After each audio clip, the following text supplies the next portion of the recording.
We're going to use a packet of cards as a lie detector. Now you need about 1/3 of the deck for this effect. The spectator can freely choose those cards and mix them as much as they would like. They now need to remember the bottom card without showing it to you.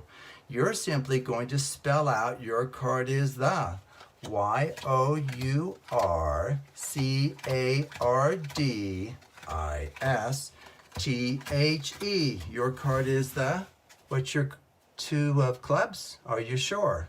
Okay. TWOOFCLUBS, 2 of clubs. The packet will now reveal whether or not you've lied. YOURCARDISTHE. I'm sorry, but you've been caught in a lie.